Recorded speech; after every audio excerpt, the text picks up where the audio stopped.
Hello guys, आप सभी का हमारे यूट्यूब चैनल नीलम क्लासेस में स्वागत है। हम आपके लिए लेकर आए सीडीपी में कुछ मोस्ट इंपॉर्टेंट क्वेश्चन जो आपके प्रीवियस एग्जाम में पूछे जा चुके हैं। हम उन्हीं क्वेश्चन को डिस्कस करेंगे जो आपके एग्जाम में आपको देखने को मिलेंगे। तो हमने कोहर वर्ग की थ्योरी पढ़ी थी, उसी से रिलेटेड हमारे जो क्वेश्चन बनते हैं एग्जाम में उनके बारे में आज हम डिस्कस करेंगे। तो चलिए शुरू करते हैं। हमारा फर्स्ट क्वेश्चन क्या कहता है, हाइंज दुविधा पर निशा अपनी प्रतिक्रिया देते हुए कहती है कि दवाई की चोरी किसी भी परिस्थिति में गलत है क्योंकि चोरी करना गलत है।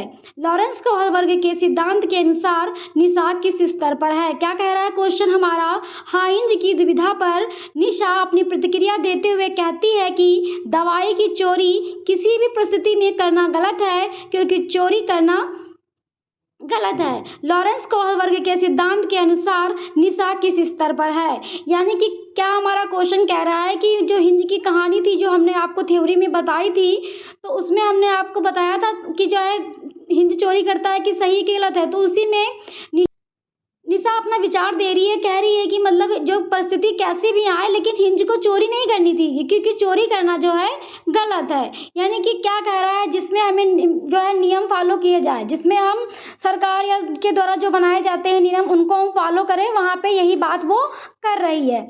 जिसमें हमने पढ़ा था कि जो हमारी स्टेज चौथी स्टेज थी जिसमें कानून तथा व्यवस्था लॉ एंड ऑर्डर ओरिएंटेशन की बात जिसमें हो रही थी। यानी कि इसमें होता क्या है कि कानून और सामाजिक व्यवस्था को बनाए रखना, उनको तोड़ना नहीं, उनके नियम को ही फॉलो करना, चाहे वो सही हो या गलत हो, हमारा नुकसान हो रहा हो या ना हो रहा हो। तो वहाँ पे निशा कह रही है कि हिंज को चोरी नहीं करनी चाहिए थी, परिस्थिति कैसी भी होती। तो वो आप पूछ रहा है कि जो निशा है वो किस स्तर पर है। ऑप्शन ए क्या हमारा कहता है पूर्व पारंपरिक दंड एवं आज्ञाकारित अभिनवीनीकरण। ऑप्शन बी कहता है पूर्व पारंपरिक स्वपुरस्कार अभिनवीनीकरण। ऑप्शन सी कहता है पारंपरिक कानून एवं व्यवस्था अभिनवीनीकरण। ऑप्शन डी कहता है उत्तर पारंपरिक सामाजिक अनुबंधन अभिनवीनीकरण। तो हमने आपको पिछली वीडियो में भी बताया था कि लॉरेंस कोहर वर्ग ने 3 लेवल बताए हैं। कितने लेवल बताए हैं? 3 लेवल बताए हैं और 6 स्टेजेस बताई हैं। तो उन्हीं लेवल पर सबसे पहले तो हम आपको ये आज बताना चाहेंगे कि जो उन्होंने लेवल बताए हैं उनको आपको क्या करना है, इंग्लिश में याद करना है। हिंदी में बिल्कुल नहीं याद करना है क्योंकि जो है आप कंफ्यूज हो जाओगे। इंग्लिश में आप ध्यान से सुनिएगा, हम आपको बता रहे हैं। पहला लेवल क्या है हमारा, प्री कन्वेंशनल लेवल। दूसरा लेवल हमारा कौन सा है, कन्वेंशनल लेवल। तीसरा लेवल हमारा कौन सा है, पोस्ट कन्वेंशनल लेवल। तो ये 3 लेवल उन्होंने हमारे बताए हैं, 6 स्टेजेस बताई हैं। तो उसी में यह कह रही थी कि चोरी नहीं करना चाहिए, परिस्थिति कैसी भी हो। तो लॉ एंड ऑर्डर ओरिएंटेशन की वो बात कर रही थी, कानून और व्यवस्था को बनाए रखना। ऑप्शन सी हमारा करेक्ट हो जाएगा, पारंपरिक कानून और व्यवस्था अभिनवीनीकरण। तो पारंपरिक जो हमारा स्तर है, कौन सा स्तर है, कन्वेंशनल स्तर है। कानून एवं व्यवस्था अभिनवीनीकरण का क्या है, हमारी अवस्था, जो हमारी चौथी अवस्था है, हमने आपको थ्योरी में ये बताया है। लॉ एंड ऑर्डर ओरिएंटेशन की यहाँ पे बात हो रही थी। तो ऑप्शन सी जो है वो हमारा करेक्ट हो जाएगा। देखते हैं अपना अगला क्वेश्चन, कोहर वर्ग के सिद्धांत में योगदान के रूप में निम्नलिखित में से किसे माना जा सकता है?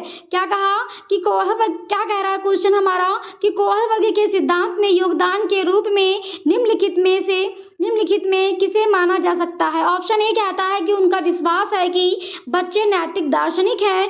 ऑप्शन बी कहता है कि उनके सिद्धांत ने संज्ञानात्मक परिपक्वता और नैतिक परिपक्वता के बीच सहयोग का समर्थन किया है। ऑप्शन सी कहता है कि इस सिद्धांत में विस्तृत परीक्षण प्रक्रियाएं हैं। ऑप्शन डी कहता है यह नैतिक तर्क और कार्रवाई के बीच नैतिक संबंध स्थापित करता है। तो लॉरेंस कोहर वर्ग ने जो योगदान दिया तो किसमें दिया? ऑप्शन बी जो है हमारा करेक्ट हो जाएगा क्योंकि उनके सिद्धांत में उन्होंने बताया कि जैसे जैसे बच्चे की एज बढ़ती है, क्या बताया कि जैसे जैसे बच्चे की एज बढ़ती जाती है वो मॉरल रीजनिंग को लेकर अपना सही और गलत बदलता रहता है। तो ऑप्शन बी जो है वो हमारा करेक्ट हो जाएगा। आगे देखते हैं अपना अगला क्वेश्चन। निम्नलिखित में से कौन सा विलक्षण कोह वर्ग के नैतिक विकास मॉडल में सम्मिलित है? क्या कह रहा है क्वेश्चन हमारा कि निम्नलिखित में से कौन सा विलक्षण कोह वर्ग के नैतिक विकास मॉडल में सम्मिलित है? ऑप्शन ए कहता है कि नैतिक विकास के चरणों का स्वरूप सार्वभौमिक है। ऑप्शन बी कहता है नैतिक चिंतन के विकास में निरंतरता होती है। ऑप्शन सी कहता है नैतिक विकास क्रमिक प्रक्रिया नहीं है, यह संपूर्ण रूप से वातावरणीय कारकों पर निर्भर है। ऑप्शन डी हमारा कहता है कि नैतिक विकास मुख्य सांस्कृतिक मूल्यों पर निर्भर है। तो नैतिक विकास मूल सांस्कृतिक पर निर्भर नहीं है, क्रमिक प्रक्रिया नहीं है, यानी कि क्रमिक प्रक्रिया है, उन्होंने चरण बताए हैं ना, तो नहीं होगा, ये हमारा इनकरेक्ट हो जाएगा। और नैतिक चिंतन के विकास में निरंतरता नहीं होती, नैतिक विकास में निरंतरता होती है। ऑप्शन ए जो है वो हमारा करेक्ट हो जाएगा। नैतिक विकास के चरणों का स्वरूप सार्वभौमिक है। क्या कह रहा है कि जो नैतिक विकास के चरण है उनका स्वरूप क्या है? सार्वभौमिक है। उन्होंने जो है अवस्थाएं बताई है ना कि अवस्थाओं के अकॉर्डिंग ही तो चलता है वो बच्चा, तो उन्होंने क्या कहा कि सार्वभौमिक है, यानी कि जो नैतिक विकास है वो यूनिवर्सल है। ऑप्शन ए हमारा करेक्ट हो जाएगा। आगे देखते हैं अपना अगला क्वेश्चन। लॉरेंस कोहर वर्ग के नैतिक विकास के किस चरण पर बच्चे के नैतिक तर्क दंड से बचने हेतु आज्ञाकारी होने पर आधारित है? क्या कह रहा है क्वेश्चन हमारा कि लॉरेंस कोहर के नैतिक विकास के किस चरण पर बच्चों के नैतिक तर्क दंड से बचने हेतु आज्ञाकारी होने पर आधारित है। यानी कि कह रहा है कि जहां बच्चा दंड से बचने के लिए वो आज्ञा मानता है, वो कौन सा हमारा स्तर है, वही तो ये बात कर रहा है कि दंड और आज्ञा का जो है पनिशमेंट एंड ओबीडियंस की जो हमारी अवस्था है उसी में ये बताया गया है, जो हमारी उसी की यहाँ पे बात कर रहा है कि नैतिक तर्क दंड से बचने के लिए वो आज्ञा पर आधारित है, यानी कि वो दंड को बचने के लिए वो आज्ञा का पालन कर रहा है। हमारा कौन सा लेवल है वो हमारा, तो ऑप्शन ए हमारा जो होगा वो करेक्ट हो जाएगा, क्योंकि पूर्व पारंपरिक स्तर यानी कि प्री कन्वेंशनल लेवल, हमने आपको बताया कि आप ये जो स्तर है इंग्लिश में याद कीजिएगा। प्री कन्वेंशनल स्तर में दंड और आज्ञाकारी यानी पनिशमेंट और ओबीडियंस की बात हुई है फर्स्ट लेवल के फर्स्ट स्टेज में। आगे देखते हैं अपना अगला क्वेश्चन। लॉरेंस कोहलबर्ग ने बच्चों और वयस्कों से संबंधित किस विषय पर चर्चा की है? क्या कह रहा है कि लॉरेंस कोहलबर्ग ने बच्चों और वयस्कों से संबंधित किस विषय पर चर्चा की है? ऑप्शन ए कहता है प्रशंसा का संवेग पर प्रभाव है। ऑप्शन बी कहता है शारीरिक विकास को प्रभावित करने वाले कारक है। ऑप्शन सी कहता है नैतिक विकास का तर्क है। ऑप्शन डी कहता है संवेगात्मक विकास का क्रम। तो उन्होंने किस पे बात की है? हमारा करेक्ट हो जाएगा नैतिक विकास का तर्क, यानी कि क्या कहा, नैतिक विकास के तर्क की ही तो उन्होंने बात की है, नैतिक विकास को ही तो बताया है। ऑप्शन सी जो है वो हमारा क्या हो जाएगा, करेक्ट हो जाएगा।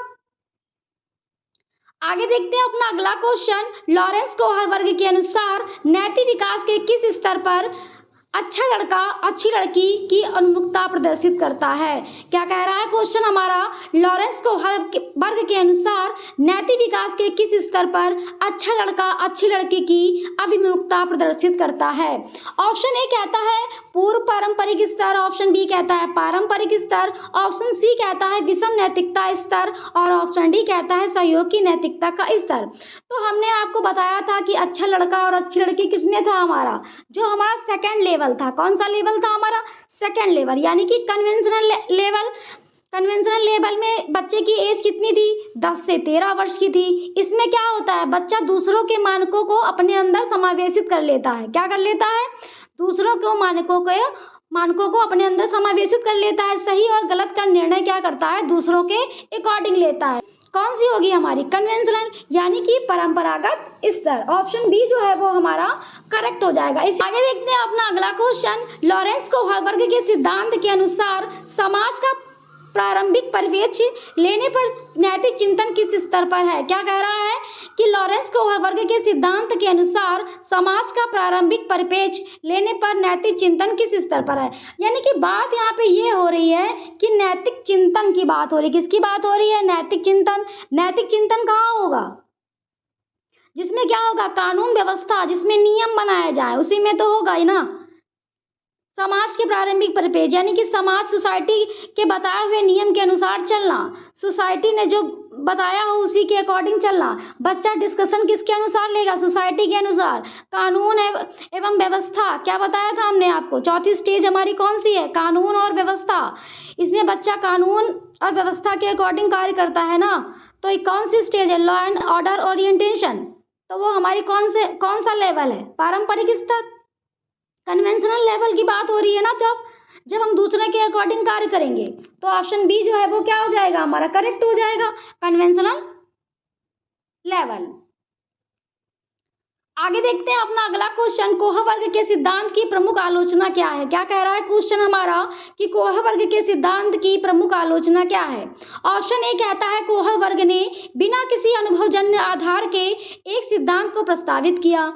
ऑप्शन बी कहता है कोह वर्ग ने प्रस्तावित किया कि नैतिक तर्क ही विकास है। ऑप्शन सी कहता है कि कोह वर्ग ने पुरुषों और महिलाओं के नैतिक तर्क में सांस्कृतिक अंतर बताया है। और ऑप्शन डी कहता है कोह वर्ग ने नैतिक विकास के स्पष्ट चरण नहीं बताए। तो ऑप्शन डी तो हमारा इनकरेक्ट हो जाएगा, क्योंकि उन्होंने चरण तो बताए हैं ना। चरण बच्चा स्टेज से ही सीखेगा, चरण उन्होंने बताए ना, अवस्थाएं तो उन्होंने बताई हैं अपने स्टेज में। तो ये तो हमारा गलत हो जाएगा। ऑप्शन सी जो है वो हमारा करेक्ट हो जाएगा। कोहा वर्ग ने पुरुषों और महिलाओं के नैतिक तर्क में सांस्कृतिक अंतर को नहीं बताया। क्या कहा कि कल्चर डिफरेंसेस की उन्होंने बात नहीं की, क्योंकि इनकी जो थ्योरी है वो जेंडर बेस है।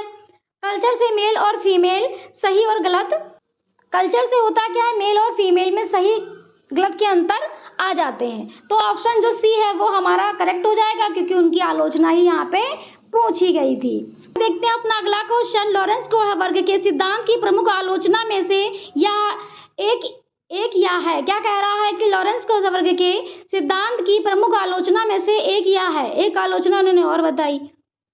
ऑप्शन ए कह रहा है कि उनका सिद्धांत स्त्री परिप्रेक्ष्य को कम आंकता है।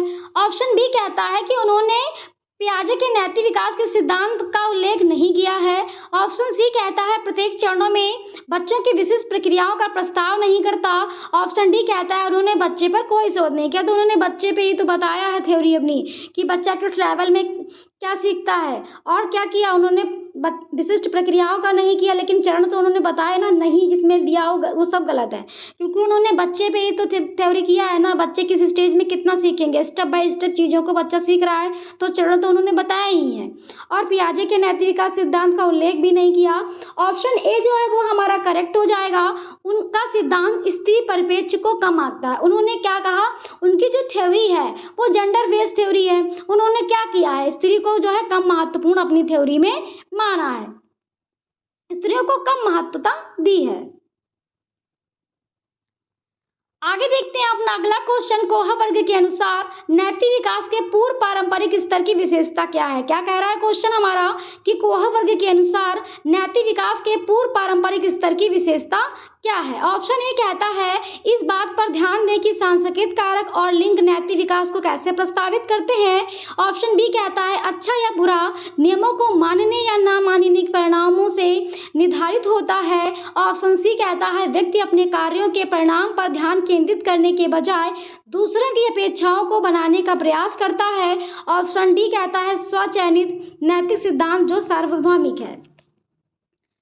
तो ऑप्शन जो बी है वो हमारा करेक्ट हो जाएगा, क्योंकि वो पूर्व पारंपरिक अवस्था की बात कर रहा है। किसकी बात कर रहा है? पूर्व पारंपरिक अवस्था, प्री कन्वेंशनल लेवल की यहाँ पे बात हो रही है। तो प्री कन्वेंशनल लेवल में संस्कृत और ये दूसरों का कहाँ है? वो तो कन्वेंशनल में है, दूसरों की अपेक्षाओं, और सार्वभौमिक तो तीसरा लेवल है हमारा। जो बी आंसर है वो हमारा करेक्ट हो जाएगा, क्योंकि अच्छा या बुरा नियमों को मानने या ना मानने के परिणामों से निर्धारित होता है।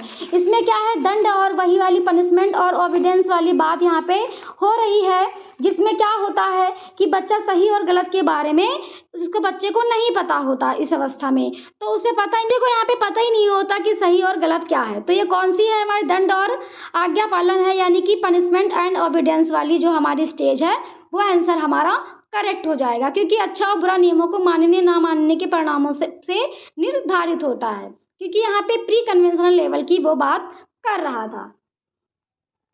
आगे देखते हैं अपना अगला क्वेश्चन। कोहा वर्ग के अनुसार बच्चे सही और गलत के बारे में सोचते हैं। क्या कह रहा है क्वेश्चन हमारा कि कोहा वर्ग के अनुसार बच्चे सही और गलत के बारे में सोचते हैं।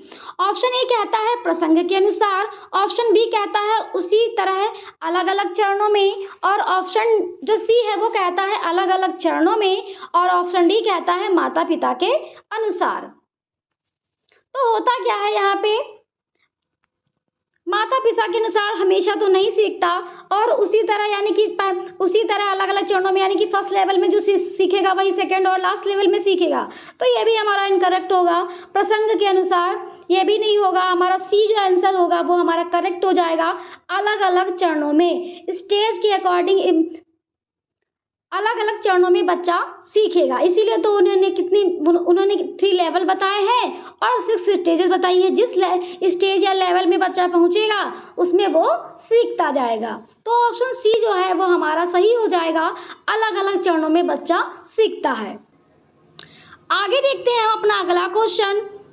कथन क्या कहता है, लॉरेंस कोहा वर्ग के नैतिक सिद्धांत में बच्चे कार्यों के परिणामों को समझने या निर्धारित करने के लिए आगे बढ़ते हैं कि अच्छे व बुरे, या समझने के नियम और कानून लचीले हैं, बदले जा सकते हैं। ध्यान से सुनिएगा क्या कह रहा है कथन हमारा कि लॉरेंस कोहा वर्ग के नैतिक सिद्धांत में बच्चे कार्यों के परिणामों को समझने से या निर्धारित करने के लिए आगे बढ़ते हैं। अच्छा या बुरा या समझने के लिए नियम और कानून लचीले हैं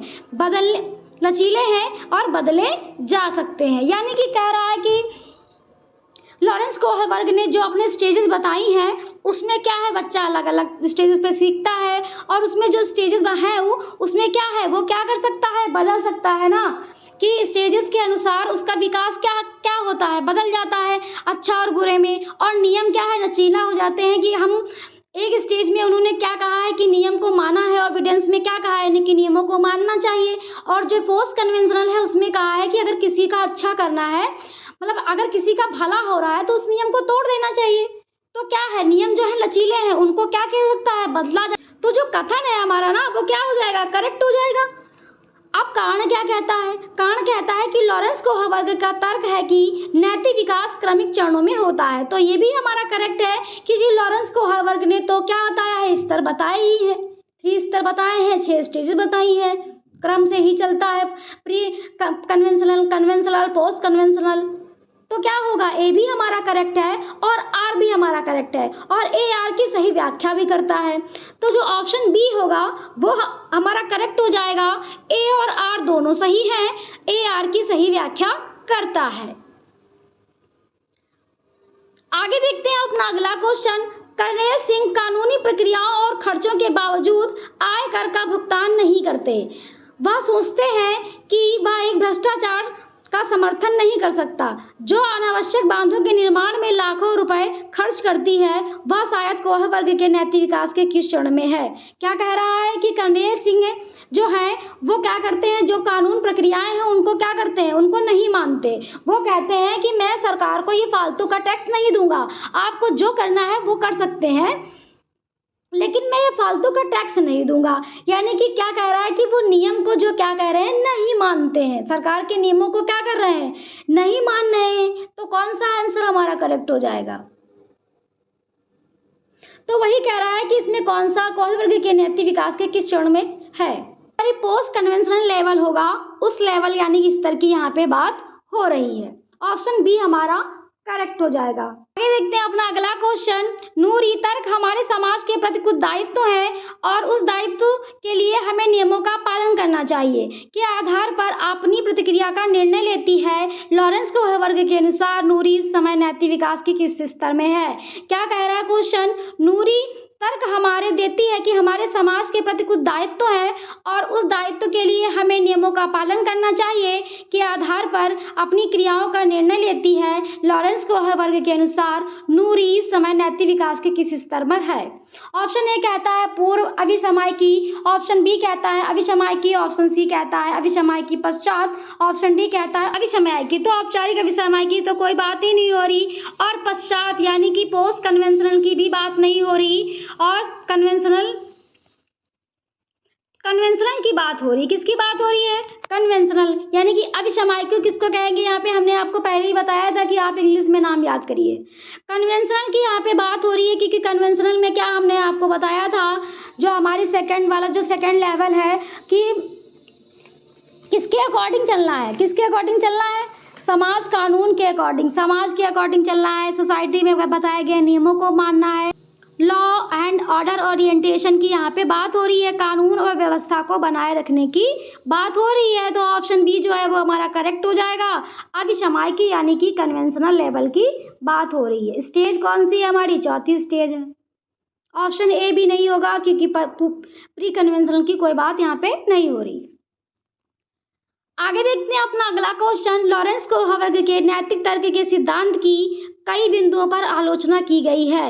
इस आलोचना के संदर्भ में निम्नलिखित में से कौन सा सिद्धांत सही है? ऑप्शन ए कहता है कोहलवर्ग ने मुख्य रूप से एक पुरुष नमूने पर अपना अध्ययन आधारित किया। ऑप्शन बी कहता है कोहलवर्ग ने नैतिक तर्क के प्रत्येक चरणों के लिए विशिष्ट प्रक्रियाएं नहीं दी हैं। ऑप्शन सी कहता है कोहलवर्ग ने अपने सैद्धांतिक ढांचे पर पियागेट के आने के तरीके की नकल की है। ऑप्शन डी कहता है कोहलवर्ग का सिद्धांत बच्चों की प्रतिक्रियाओं पर ध्यान केंद्रित नहीं करता। तो नहीं, तो यानी कि गलत, पहले ही गलत। ध्यान केंद्रित करता है ना, बच्चे की ही तो बात की, स्टेज की बात की, लेवल की बात की, और नकल भी नहीं की है, और चरण की प्रतिक्रियाएं नहीं दी, यानी कि दी है, नहीं दिया है ना, तो गलत हो गया हमारा। ऑप्शन ए हमारा करेक्ट हो जाएगा क्योंकि उन्होंने क्या कहा? पुरुष को ही महत्व, अपने सिद्धांत में क्या किया? आलोचना में पुरुष को ही उन्होंने महत्व दिया है, महिला को कोई महत्व नहीं दिया। जेंडर वाइज थ्योरी है, महिला को उन्होंने कोई अपने में महत्व नहीं दिया है, पुरुषों को ही उन्होंने महत्व दिया है। तो ऑप्शन ए ही हमारा करेक्ट है। तो ये थे हमारे सीडीपी में जो कोहलवर्ग थ्योरी है जो हमने पढ़ी थी, उससे रिलेटेड मोस्ट इंपॉर्टेंट क्वेश्चन। ऐसे ही क्वेश्चन आपको एग्जाम में देखने को मिलेंगे। तो अगर आपको हमारा चैनल पसंद आया हो तो प्लीज़ लाइक सब्सक्राइब करना मत भूलिएगा। Thank you.